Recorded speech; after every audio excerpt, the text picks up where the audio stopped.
Hello, folks. Just going to wait a little bit of time to let a couple more people join us. We'll be starting shortly.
Hi there. Just going to wait probably just another minute or so, and then we'll get started.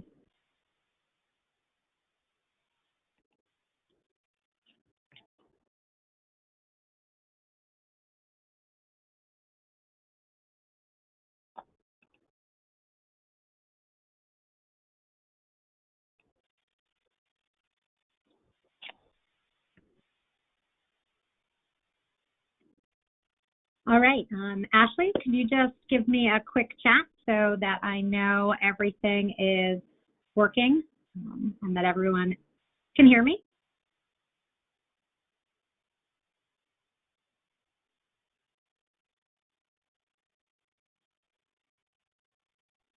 Great. Well, hello, everyone. Thank you for joining us. I think we'll get started now.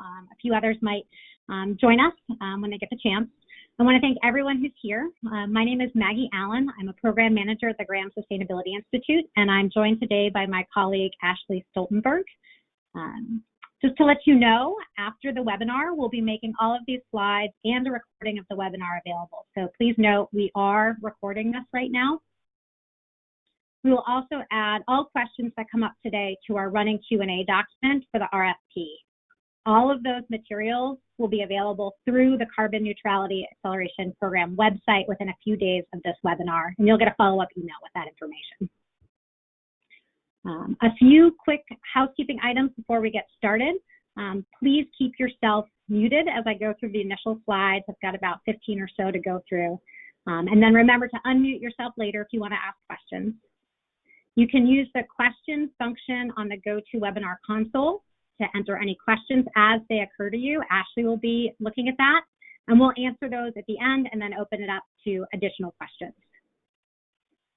With that, just to make sure that bandwidth works at my house all right, I'm actually going to turn my webcam off, and we're going to start with a quick poll. Ashley, if you could pull that up, just to help us get a better sense of who is with us today.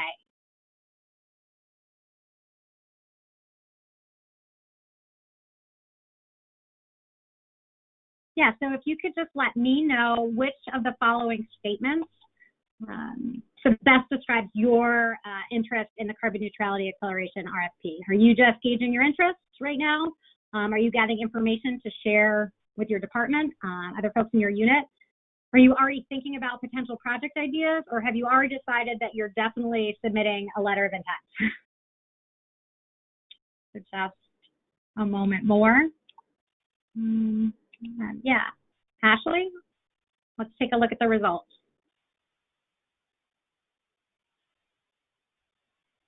Great, it looks like we've got a really good mix here. A lot of people who are just getting information. Some of you are going to relay that, and then a couple more of you who are definitely a little bit further along in the process. That's great. I think that we'll have information for all of you in this to help you get a sense of whether this is the right fit. And if it is, some suggestions for how to be really successful going forward. So that's great. So with that, let's dig in. I'll give you a very quick introduction to the Graham Sustainability Institute so you know where this opportunity fits in.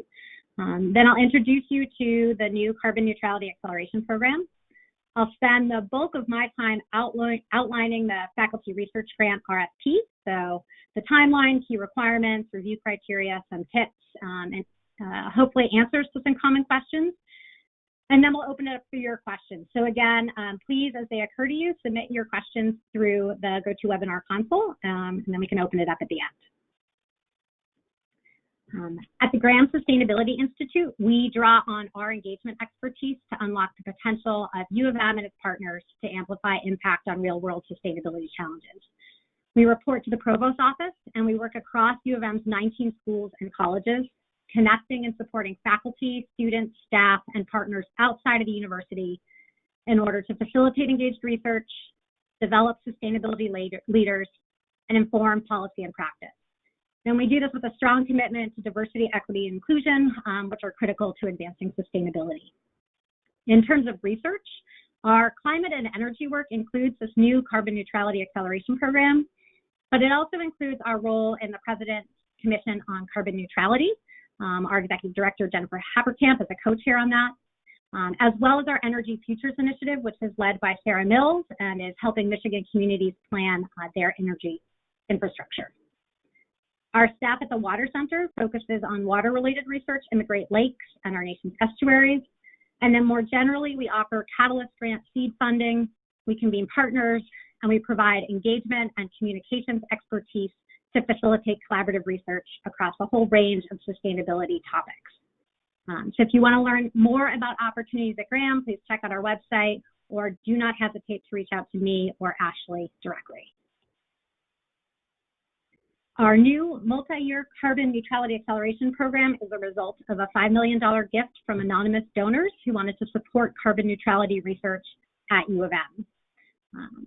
This new program is open to faculty and researchers at all 3 U of M campuses, and it emphasizes innovation, implementation, and scalability in order to have an impact in terms of both advancing U of M's research leadership and real-world net emissions reductions. We want to do that by amplifying and complementing the great work that's already happening around carbon neutrality at U of M. So this includes research efforts of individual faculty. There are other institutes and programs. I know a lot of schools are focusing on this. There's a lot of momentum for us to build upon. And at the same time, we're not limited to those existing efforts. So we're really excited to support faculty who want to take their research in new directions, and faculty who want to get engaged in this space for the first time and bring their expertise to bear on this critical issue. We're also particularly interested in work that produces new insights through interdisciplinary collaboration and work that yields novel interventions co-created by scholars and practitioners, so those interdisciplinary and engaged elements. In addition to direct research funding, which I'll spend most of the time talking about today, we're also working with others across campus to provide complementary programming and opportunities for faculty to connect with each other and to hear from potential external partners, so businesses, communities, nonprofits, and others about what their needs are and to scope future research. Our program also has a strong emphasis on communications and outreach. So it's really important to us to make sure that we're sharing research findings with the U of M community and beyond. Additionally, this RFP is just the beginning of the program. So this initial round of funding and the convening activities that will follow in the fall are intended to inform later stages of the program. So we want to know what you see as research needs and opportunities, and we welcome your feedback. You can provide that through our website, or you can contact me or Ashley directly to talk.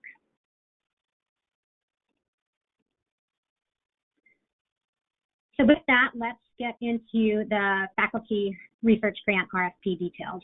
Here's a quick overview of the opportunity, and I'll dig into each of these items and some others in more detail. The purpose of these grants is to support the exploration of new research ideas and the advancement of existing research in order to achieve significant research and real-world impact. The awards are up to $300,000 total in direct cost over up to 2 years. And we anticipate making 5 to 8 awards depending on the amounts that they come into, and I'll talk more about the budget range later.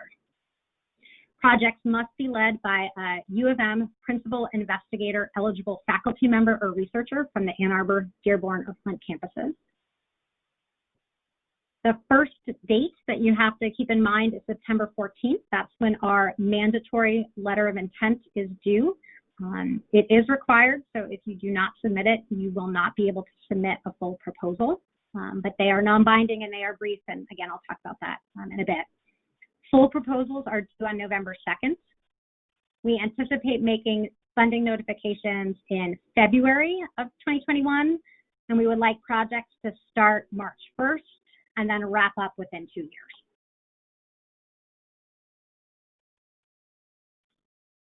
So the next couple of slides talk more about what you can do with these grants, eligible objectives, activities, and topics, and then I'll get into more specific aspects around the proposal and what we're looking for in that.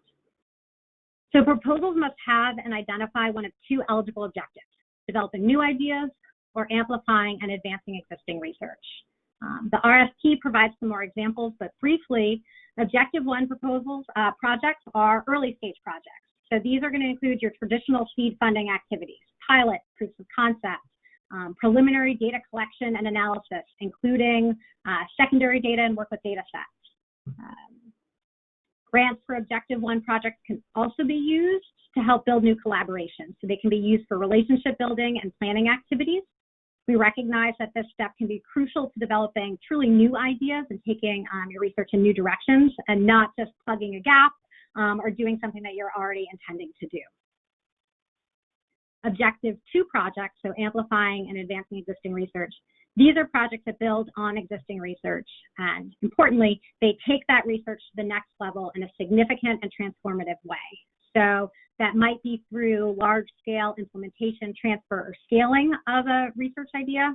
It could be through engagement or deeper or broader engagement with external stakeholders. It could involve bringing together multiple streams of work to make something interdisciplinary, or it could even be initiating a large interdisciplinary collaboration that would be supported by center type or multiple investigator external research grants. So those are a couple of ideas. All LOIs and proposals will need to specify the primary eligible objective. That specificity will help reviewers make sense of the diverse array of projects that can be submitted under this opportunity, and it will help them apply the review criteria appropriately. For both objectives, the work must be distinct from prior or existing research projects, so we really are looking to support new directions and new ideas through this opportunity. And in both cases, we do not require, but we encourage teams to engage with external non-academic stakeholders, so folks from business, government, communities, NGOs, to inform the research ideas and the conduct of the research, to put research ideas into practice, or as part of the findings dissemination.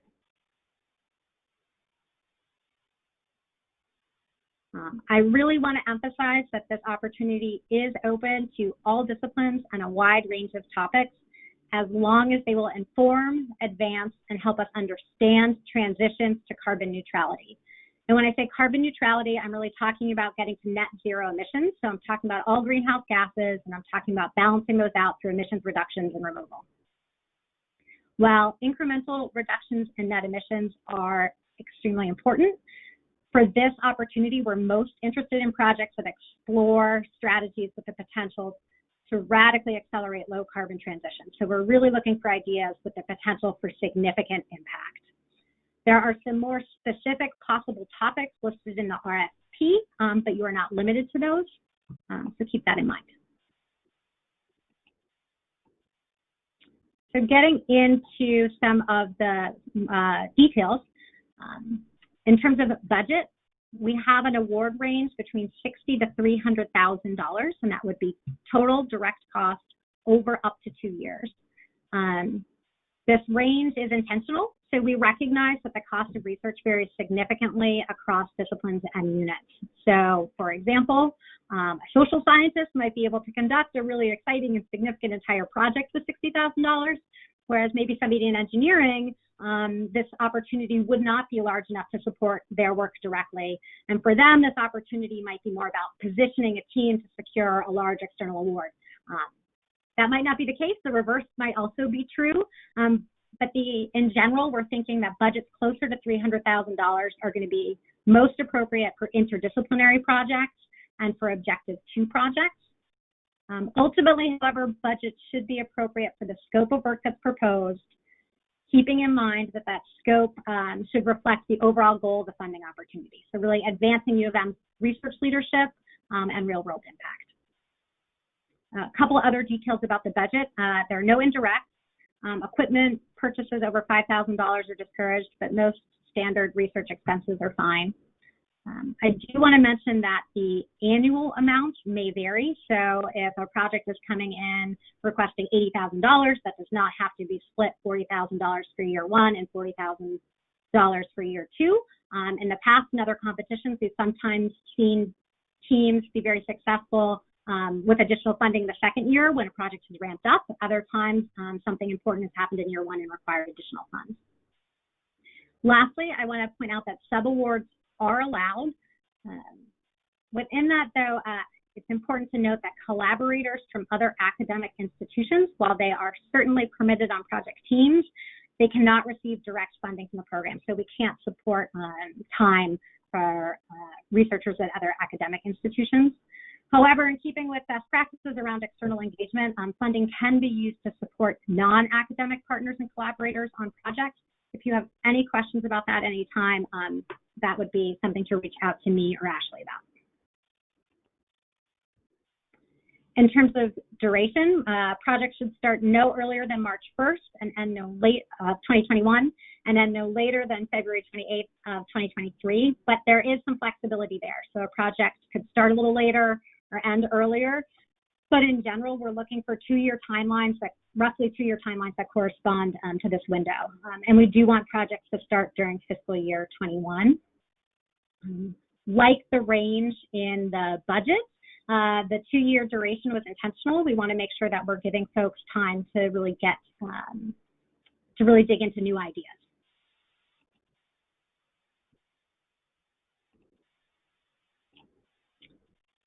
Before I get into the components of the proposal, some tips around the narrative and the submittal process, I want to highlight the evaluation criteria and the selection process. Projects will be evaluated according to the 5 criteria you see listed here. Reviewers will be asked to provide a numerical score and comments for each of these. It's really important to note that the exact language for these criteria is listed within the RFP, and it is smart to review that and keep it in mind and make sure you're addressing all of the elements in your proposal. So for instance, there's some very specific information about what we're looking for in terms of project approach that you're going to want to make sure you cover. In terms of the process, all proposals meeting the minimum requirements will go through a written technical review according to these evaluation criteria. And then depending on the number of proposals we receive, either all of the proposals or a subset will go to a panel. And this panel has the job of resolving any divergent reviews, any outliers or differing opinions, and then to provide a rank order of proposals. These reviewers and panelists will include faculty members at U of M as well as external to the university.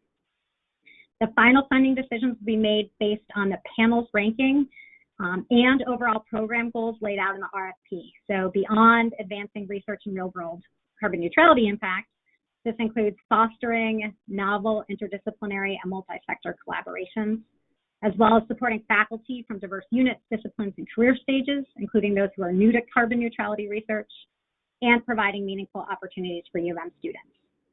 We also have to take into account how to optimize the available funding this round. So that might mean funding 2 smaller projects instead of 1 large one. That's something that we'll also factor in the final funding decision. We aim to provide feedback to help applicants strengthen their ideas even if they are not funded. So we really want this to be helpful for everyone, even if we're not able to support you this round. So how do you submit a proposal? The first step is to get us a letter of intent. So letters of intent are intended to be simple. They're basically a short project description, but do see the RFP for details. They are, again, mandatory, and you must submit one in order to submit a full proposal. We use LOIs to gauge interest in this opportunity and to help inform reviewer recruitment. So to that end, you'll see that you can include a list of suggested reviewers at the LOI stage that could then be updated at the proposal phase, and that just helps us make sure that we're getting the right kind of reviewers for every project. We will reach out if there are any major concerns, but we're not going to be giving feedback on the LOIs, and you do not need to be invited to submit a full proposal. So once you submit an LOI, you can go ahead and submit a proposal. So let's talk about the proposal. It has 3 components: a cover sheet, a narrative no longer than 7 pages, and appendices. We've tried to take the guesswork out of a lot of this, so a large amount of the RFP is giving you details about what to provide in these different sections, including suggested page lengths and prompts for what should be in the narrative. And I'll get into those components in a moment. But first, I want to draw your attention to 3 things about the appendices. Most of them are straightforward, standard stuff. But first, we do require an internal version of a proposal approval form. And on that form, we do require signatures of your department or unit head and your dean or director. So do leave time to route that through your unit. Additionally, we've asked teams to include a brief discussion of how COVID might affect their proposed work. So this does not need to be detailed, but it should highlight where your approach is robust to or may be affected by COVID-related impacts. And this is just to help reviewers assess feasibility and understand how your approach reflects the realities and uncertainties that we're all facing. And then the last point is just that templates for the path, timeline, budget, and related research are all available on the application website. In terms of the proposal narrative, there are a few things for you to keep in mind as you're putting it together. So first, overall, keep those review criteria in mind and ensure you've addressed them and made it easy for the reviewers to assess your project. Also, remember that especially at the panel stage, reviewers may not be from your discipline. So be sure to use language that is clear to non-specialists and make a strong case for the importance of your project to those outside of your discipline. More technical language is certainly appropriate in the approach section in particular, but even that should be understandable to those outside of your subfield. In the first section of the narrative, the problem statement and context, we're looking for you to keep that clear and focused. So we want to know the objective of the work, we want to know the carbon neutrality barrier or opportunity that you're addressing, and we want the relevant context, but we are not looking for an extensive lit review. In the next section of the narrative, which is the outputs and outcomes section, make sure you do distinguish between those two. So outputs being the specific products that you'll produce to the project, and outcomes being the effects of those outputs, so the bigger impacts that you're trying to achieve. In other competitions, we've had applicants mix these up, or they put them together in a large discussion without distinguishing between them. And it's just much cleaner and it's much easier for the reviewers to understand what you're trying to achieve and assess the feasibility of achieving that if you keep those separate. You'll see that we also want you to explain the intended research impacts and the real world impacts of the work, recognizing that for different projects, the balance there might be a little different. In terms of research impact, if a planned outcome of the work is a proposal or being better positioned to submit a proposal for external funding, we have some details about what information we're looking for. And then in terms of real world impacts, this is where we want to know how the work will contribute to advancing carbon neutrality. And then ideally getting a sense of the scale of the potential impact. So is it in fact something that has the potential to significantly accelerate an energy transition, or is it something that's more of an incremental update? For some folks, I could see that being, you could see a lot of quantitative information around that. For others, that connection might be described differently, but that's something that'd be very helpful to include. So the bottom line here is to make sure they're connecting the dots. So it should be clear from the first 2 sections, the problem statement, and then the outputs and outcomes, what the problem or opportunity is, what needs you're filling, and how the proposed outputs will lead to the outcomes and how those could contribute to research and emissions impacts. In the approach section, that's probably going to be the biggest section of your narrative. This is where it would be appropriate to include some more technical language. You will want to remember to include information on how you'll assess or evaluate the project, and the RFP has details about that. Take a look at that. For projects that will engage non-academic stakeholders or that are focused on building interdisciplinary collaborations. Be explicit about the collaborative approach or process that you're going to use. So don't just say that you will engage with this particular group or that you will share ideas. We really want to hear how you're going to do that and a justification for doing it that way. This helps reviewers assess whether your approach is appropriate and its likelihood for success. And then lastly, in the team section, don't waste your narrative space summarizing CVs. Instead, be clear about team members' roles on the project and explain why the team's expertise and particularly the integration of different insights on these interdisciplinary projects is needed to achieve the intended outcomes. As explained in the RFP, everything should be submitted through Graham's application portal. So you start by clicking the Begin an Application button on our application page. That's what you see on the left-hand side. A little apply window pops open. Click on that, and it will take you to a form, an online form, and you can see that on the right-hand side. And that's where you will enter your contact information, the team member information, and then you'll be able to upload your LOI and later your proposal as a single PDF.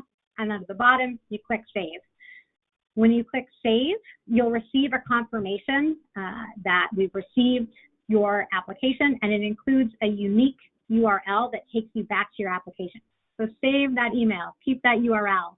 That will let you go back to your application, make any changes to the team member fields or to upload updated PDFs all the way until the deadline. So just make any changes, click Save, and then at the deadline, those saved applications are automatically submitted. Quick reminder, just to let you know that this requires using U of M login credentials, and so whoever submits the LOI, if you have an assistant or a student or a particular team member, upload the LOI, you're going to need to use the same login credentials at the proposal stage. But I don't want you to stress. If there's a switch or a change and you need something, don't hesitate to reach out to us and ask for help or let us know if you have questions. The RFP summarizes the terms of the awards and the support that we provide. The terms of the award are pretty standard. I do want to mention that we require verbal check-ins and some brief semi-annual and final reporting. Our intention is not for this to be difficult, but it helps us with some of the support we'll provide. And we do want teams to participate in Carbon Neutrality Acceleration Program annual events to share their work. As I just alluded to, one of the reasons for the check-ins is really to provide additional support to the teams, and that's something that's really important to us. We really want to facilitate sort of challenges to any solutions to any challenges you run into along the way. We want to make sure that we're providing you flexibility. We want to help connect you to additional resources, perhaps other funded teams. And then our communications team is also available to support you. So we can assist in developing translational materials and leveraging relevant university communications resources to support outreach and impact around your work. So with that, just a final reminder that you can find everything on the application website. I've listed the URL here, so you'll find the RFP, all of the templates, recording of this webinar, our Q&A document, and the application portal there. And you should feel free to reach out to us with any program ideas or project-specific RFP questions. And so with that, I appreciate you listening to me talk, and now I want to hear from you and find out what questions you have. So I'm going to grab a sip of coffee. And Ashley, will you let me know if we got any questions?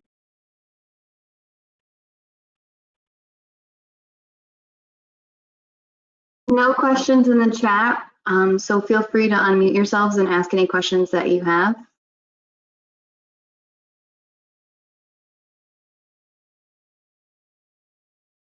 Oh, actually, I'm going to jump in here. I see a question that came in about some of the outcomes. So someone was asking whether the outcomes have to be specific to, let's see, outcomes specific to Michigan or the Midwest, whether those are prioritized. Right now, projects are open to from all different geographies. We see a lot of opportunity in the Great Lakes region, particularly for work that involves engaged partners, and we've provided some suggestions around those topics, but they are not prioritized. So you can certainly pursue a project that involves sort of other geographies, and then just make a case for what the impact is for that.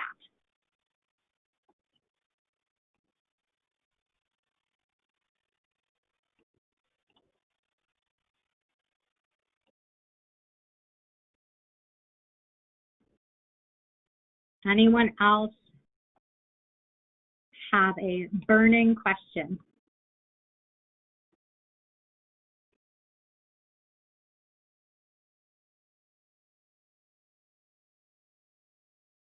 Actually, I think I shared with you some of the other common questions that we tend to hear.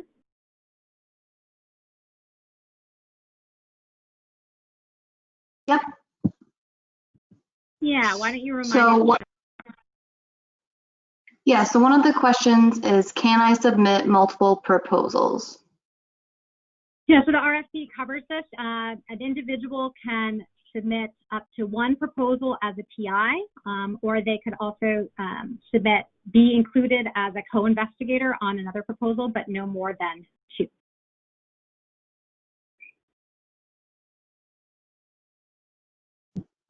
Okay. Must all proposals aim to secure future additional funding?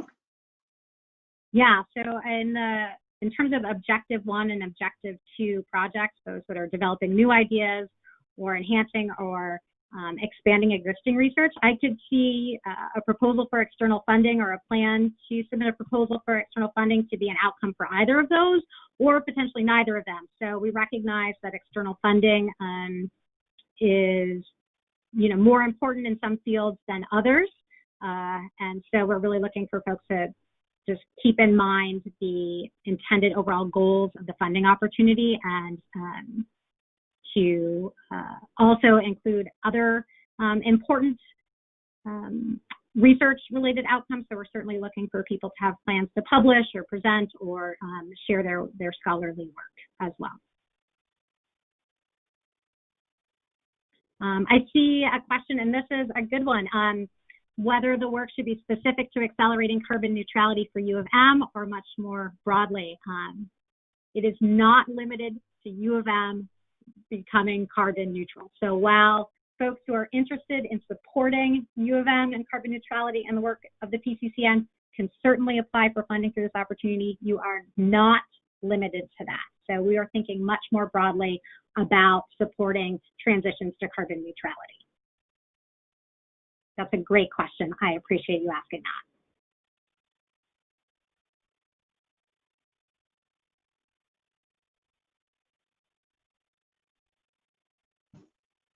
So another common question we get is, do projects require a match or co-funding?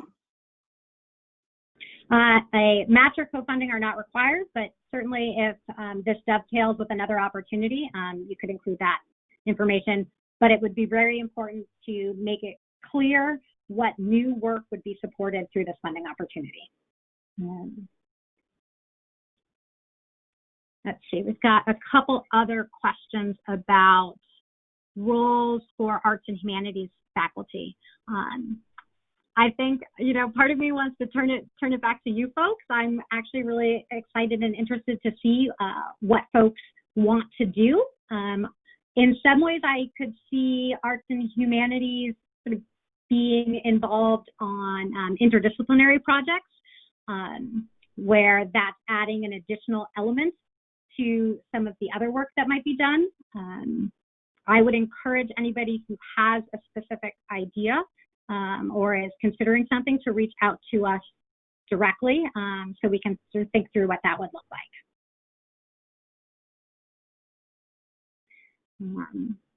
There's another question wondering whether teams can focus on education around carbon neutrality. Again, I feel like the answer to this is actually related to the previous question as well, that some of this has to do with making an argument for the potential scale of the impact. So it would be important to demonstrate or explain in the proposal what scale of potential impact, either on sort of advancing knowledge and understanding in U of M's leadership and sort of in research, or in real world net emissions reduction, sort of what the scale of that impact would be. And that's being very clear about the proposed outcomes and the connection to those bigger impacts is going to be really important for how reviewers assess each proposal and then how they would then rate against each other.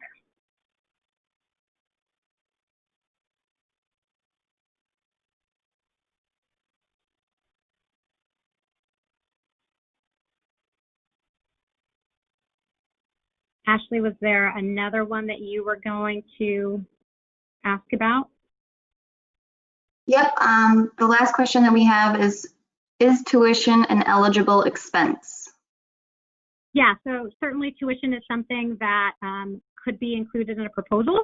I would just want to emphasize that this is intended to be, this is a faculty research grant opportunity, and it should not be viewed as a source of student funding, but we recognize that especially graduate students can be critical in certain disciplines to advancing research. So again, this is the piece where in your proposal, you'd want to make sure that you're making that connection about why that is the right approach to achieving the proposed outcomes and intended impacts. There's a similar question came in about whether postdocs can be on a research team. Absolutely. That is fine from our perspective. Anything around postdocs being on a team or being a co-investigator, we defer to units on that, and that's one of the reasons why we require our internal version of a path is to just make sure that we get unit sign-off on that. But there are no restrictions on our end. Let's see. Like there's another question about whether reviewers are looking for a diverse group of researchers or just looking at whether those researchers have the background and experience to conduct the research proposal, the research proposed. Certainly the reviewers are going to be looking to make sure that the team has the expertise that's needed in order to be successful at achieving the work that is proposed. So you're going to want to build your team around the work that you plan to conduct.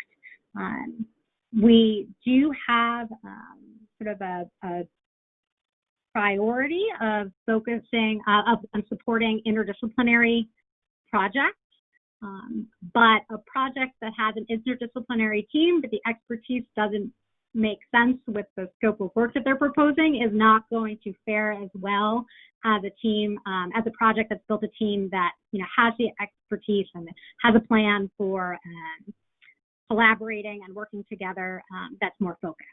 So definitely make sure that you are building your team around the scope of work that you want to propose, that your budget reflects the scope of work that you want to do, that you have planned the timeline for that. And we really want to have you put together sort of your best plan for achieving the work rather than trying to sort of check all the different boxes. And that will help reviewers review your proposal more favorably at the written review stage and then when the panel takes a look at things.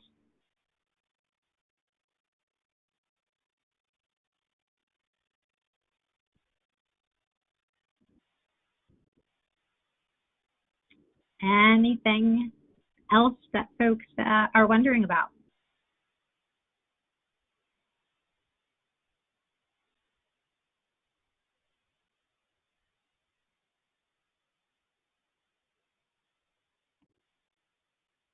Well, I know that we're all busy juggling a lot of things right now, so I don't want to keep folks on here longer.